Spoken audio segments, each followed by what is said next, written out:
Welcome back, everyone. Carlos Adio here, and it's 58 degrees Fahrenheit today, and we're just 3 days away from Christmas. So we're perfectly aligned with part 3 of the Myra and Joe Christmas story. And with the colder weather, you'll notice I have a bit of a cold, and my words are a little raspy, but on with the story. A wee word of introduction to part 3. We're getting close to the birth of Myra's baby, a baby so special that planet Earth would never be the same again after his birth. At this time, Myra and Joe are living in Nazareth, but the hand of destiny mysteriously takes them to Bethlehem, Pennsylvania, just in time for Joe, to his surprise, will be the midwife to deliver the baby. In chapter 27, Myra had begged Joe to take her out of the house since she'd been homebound for the last week prior to her delivery. Because of the cold weather, Joe was hesitant to comply with her request, but finally he gave in, and they decided to drive the short distance to the Zollner Arts Center in Bethlehem to watch a play. So let's go to the story as it unrolls in chapter 28. Story. Snow had been falling since they'd left the apartment. Coming to Highway 378, Joe switched the windshield wipers to high speed as the snow started to come down more rapidly. Up ahead, he saw a line of cars. Maybe an accident? Where are we? Why are we slowing down? Trying to get a better view of the road, Joe wiped the windshield with his hand. It's okay, honey. Just a bit of traffic up ahead, but we're on the last stretch. Myra hadn't told Joe about the contractions that had started at 12:07 that morning. Now she felt uneasy about being out so long, but she didn't want to go back. Liz's contractions had lasted 20 hours before the baby came.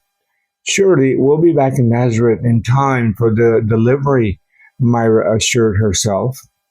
Her hospital bag and extra blanket were in the back seat. At least she had those. How are you doing, hon? Are you warm enough? Oh, it's nice and toasty in this jacket you got for me. Myra pulled up the furry collar and looked at the road ahead. Why is it snowing so much? I thought the snowstorm was for the Makongi area. Baby, I don't know. Maybe the storm's bigger than what the weather people thought. They don't always get these things right. He put a hand on Myra's rounded stomach. How's he doing? Maybe we should turn back. What do you think? No, Myra said, her voice wavering. Let's see if it clears up. A minute later, Myra winced and pressed her hand to her lower abdomen. Then she started blowing intermittently through her mouth. What's wrong? Is it time? I'm having another contraction. Joe, maybe we should go back. What? When did they start? Early, just after midnight. Oh boy, why didn't you tell me? I need a bathroom, Myra said. Okay, hold on. There's a gas station up ahead and a motel on the left. Which do you want? It doesn't matter. Just get us there quick. With the engine running, Joe waited for his wife at the gas pump. Oh God, please, help me to get Myra to the hospital on time. Don't let the baby come yet. With Myra safely in the pickup, he turned to head back to Nazareth, but stopped when a police car with flashing lights pulled in to block the right lane. Joe rolled down his window and pointed north, trying to signal his intention of driving up the blocked lane. An officer in a hooded yellow jacket made his way to the pickup. I'm sorry, but you can't go north on 378. Highway 22 is closed down until the snow lets up. Joe shouted through the open window. My wife is having a baby. I need to get her to the Nazareth hospital. Sir, that's not going to be possible. Your best bet will be to find a hospital in Bethlehem. A young mother A young mother-to-be could hardly find a more precarious situation than being in the last stage of labor, caught in a snowstorm and unable to reach her hospital. But Myra didn't panic. Her trust was fixed on God. Leaning over on Joe's shoulder, she pondered the words that had flooded her mind when she had seen her Aunt Liz. The memory of those glorious words would forever be engraved on her heart. My soul adores the Lord, and my spirit is happy in El Elyon, my Savior. For he has seen me. He knows I am nothing, just a girl. From this day forward, all the eras will call me blessed, for the Almighty has done wonderful things to me. Hallowed be his name. His forgiveness extends to those who love him from age to age. With a strong arm, he has dispersed those that are proud of themselves. He has abased the haughty that sit in the chief places, but a crown had he given to the humble. He satisfies the hungry with truth and kindness, but gives not to the opulent. He has helped his people, and has remembered to be merciful to Abraham and his descendants, and to all the families of the earth forever, just as he promised our ancestors. Adjusting her seatbelt to clear her rounded tummy, Myra asked, "Where are we going?" "We're heading to the nearest Bethlehem hospital. There's one on Ostrom Street." "Oh man, look at that traffic. What a time to get caught in a snowstorm. God, please help us." "I recognize this area. Isn't this your parents' house? Isn't your parents' house nearby?" "Yeah, but we're not going there now. We've got to get you to a hospital." "I can have the baby at their place, Joe. Call them." "No, you can't have our baby in a house. You need a doctor and nurses. You need a hospital." Another contraction came, and Joe watched as his wife bent over. All right, all right, let's go to my parents." "Oh, baby, please wait." "Which baby are you talking to?" Myra asked with a weak smile. "Both of you. You're my big baby, and this is my little baby," he said, touching her protruding belly. "Damn it, they're not answering their phone." "Honey, don't say that word. Maybe their phone is out. We'll explain later. Just get us there quick." Okay, are you getting the picture? Joe is driving through a snowstorm looking for a hospital for Myra, whose contractions are now coming faster and closer together. Myra recognizes the area they're driving through, and knowing she won't make it to the hospital on time, she tells Joe to take her to his parents' house. It was close by, and she determined she would have her baby there. So where will this miracle baby be born? In a hospital, a house, or in a garage? Let's go to chapter 32 and find out. Story. The snow had diminished by the time Joe pulled into the driveway adjacent to the three-bedroom house with its detached garage on Stratford Street. He dialed his father's number on his Android and let it ring until he got the recording that said, "Sorry, can't come to the phone right now. Please leave a message." "Babe, they're still not answering, and I don't see their car. Wait here. I'll see if I can find the key. I know their hiding place." Another contraction came, and Myra started blowing. "Oh God, help Joe find the key. Your baby is about to be born." "Myra, there's no key, but the side door to the garage is open. There's a heater in there we could use." Myra scooted her heavy body over and pushed the door open. "Help me, Joe. I can't get out of the car. I need to lay down somewhere. The baby's about to come. My water just broke." Racing to the car, Joe wrapped his arms around Myra and eased her out. "There's a mattress in the garage. I can get some sheets from the house." But you said the house is locked up. Not for long. I'm going to break a window. With extreme care, Joe led his wife through the garage door and walked her to his dad's 92 Ford. Here, let me sit you inside the car. And the door is locked, wouldn't you know it? Why do they always lock everything? Just set me down on the mattress, honey. Myra looked lovingly at her husband as he put his arm around her waist. He shouldered her weight, and they bent down together and plopped onto the mattress. Don't go anywhere. I'll be right back. But I was planning on going for a jog around the block. Oh, funny you. Funny you. He kissed her on the cheek and disappeared through the door. At the back of the house, Joe raised his arm and brought his elbow down hard, shattering the kitchen door window. He reached through the broken glass, unlocked the door, and hurried to the linen closet.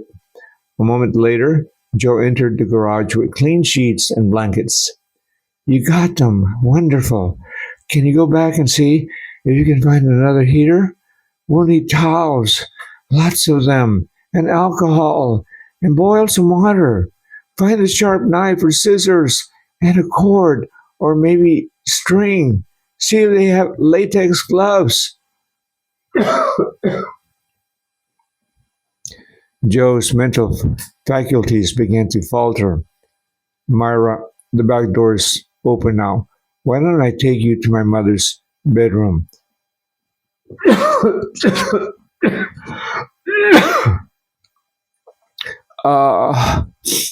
Myra grunted. No, I can barely move.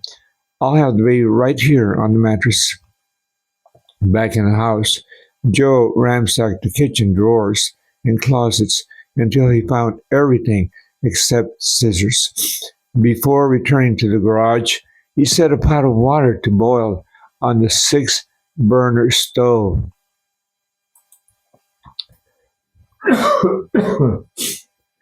Arms full, Joe came and knelt by Myra. I think I've got everything. The water is on the stove. Good. Now put the towels here, she said, patting the mattress, and the gloves. Everything else needs to be boiled.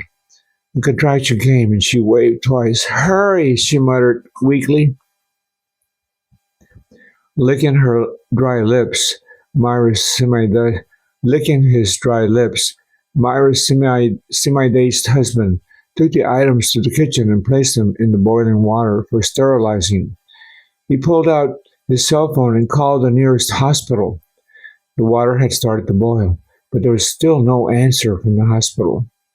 In the past, he'd experienced difficult situations, but never had he imagined he'd be involved firsthand in delivering their baby, God's baby.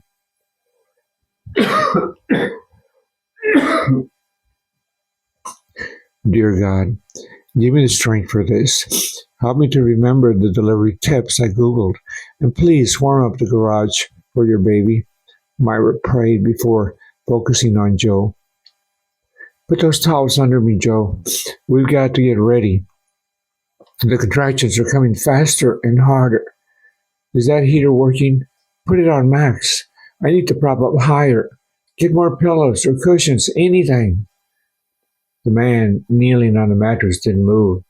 A pale, expressionless face stared back at Myra. Joe, hello? You're not going to faint, are you? For a beat, Joe stalled. No, I hope not. Tell me what to do. I just did. Get me pillows and cushions so I can prop myself up. Hurry! Working quickly, Joe set up a wall of cushions to support Myra's back. Now put the gloves on and come over here. You need to put my panties on. Hold on. Another contraction surfaced, and more intense than the others. Myra inhaled deeply through her mouth and blew out short puffs of air. Wait, is it inhale through the nose first and then the mouth? Shit. I forgot how I'm supposed to do my breathing. Joe raised an eyebrow. He'd never heard his young wife curse, but he thought it best not to comment. Not at that moment, anyway. Honey, I see something coming out. It's the top of the baby's head. Good, he's coming. Get ready to catch. Myra took a huge breath, tucked her chin in, and grunted as she pushed down hard until a purple head slipped out through her cervix. Joe marveled at the sight. The head's out, but there's something wrapped around its neck.